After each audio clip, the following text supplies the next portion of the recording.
खस्थ'आव थेवबाबो आं जेबो रोंथ्रामोन समाज सिबिनायनि खामानिखौ आं मावबोआखैमोन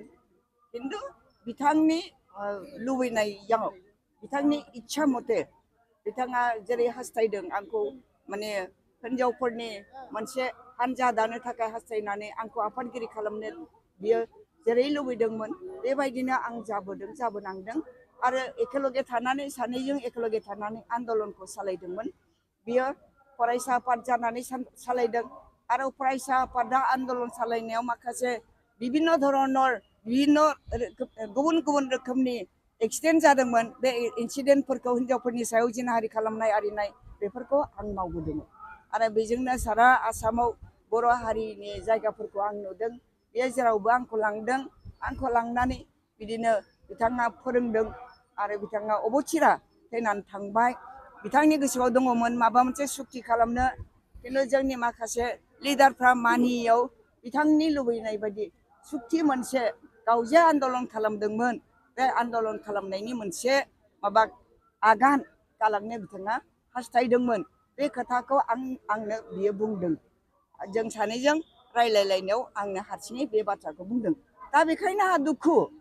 बे बर' जातिखौ माने फोजाखांनानै आलादा न'खर हादर दानो थाखाय आन्दलन खालामबाय माने जरदार आन्दलन जादों बे समाव बिथाङा गावनि बेमारखौ मोनथिनानैनो माबा मोनसे आगान गालांनो थाखाय बिथाङा नाजादोंमोन सानदोंमोन खिन्थु जोंनि माखासे लिडारफ्रा बेखौ लुबैयाखैमोन खिन्थु थेवब्लाबो एखे रोखोमनि उपेननि दिनाव मानगोनां उपेन्द्रनाथ ब्रह्मनि दिनाव जि सुक्तिया जागौमोन बे सुक्तिखौनो उननि लिडारफ्रा खालामबाय बिसि बड'लेण्ड अट'नमास काउन्सिल बे जाबाय आरोखि बिथाङा थायोबा हयथ' बे बिएसएनो जोंना पावारफुल जागौमोनदां बेखौ आं सानदों बिथाङा दुखु मोननायखौ आंनो फोरमायदों बिनि उनाव बिथांखौ आङो जोंनि सेंग्राफोरखौ परामर्श होनानै आङो बम्बेआव फाथायहरदों रायजो राजानिफ्राय सिकित्सानि थाखाय फैसा खांनानै लानानै बम्बेआव टाटा मेमरियेलाव सिकित्सा खालामनो फाथायहरदोंमोन बेवहायनो माने केम' होनायखौ बेयो सैज' खालामनो हायाखै आरो बे केम' होनायावनो सैज' जायैयाव बियो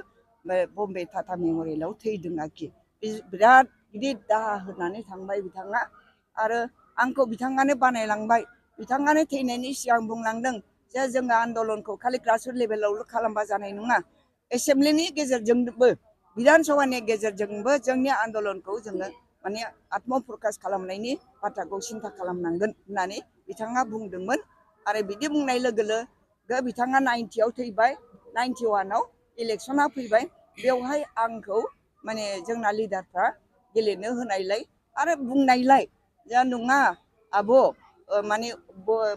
माने उपेन्द्रयानो नोंखौ बुंलांखाथारदों बे समस्थियाव गेलेनांगौ बेखौ हो होननानै बुंलांखादों होननायलाय उनाव आं राजि जानानै आं इलेक्सन गेलेबाय 91आव 91निफ्रायनो नैबे माबासिम दाख्लि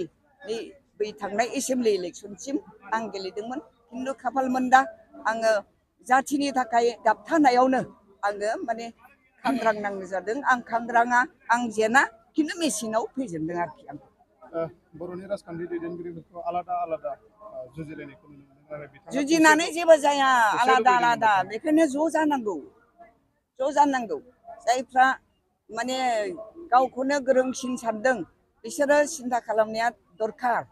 जों ज' जायोबा जोंना जौगानायावबो साबसिन जागोन दा बिटिआर सुक्ति खालामबाय जोंनि थाखानाय पावारखौनो थल' थिंगिं खालामबाय मा जाबावनो दे बुंदो नोंसोरनो रायजो राजा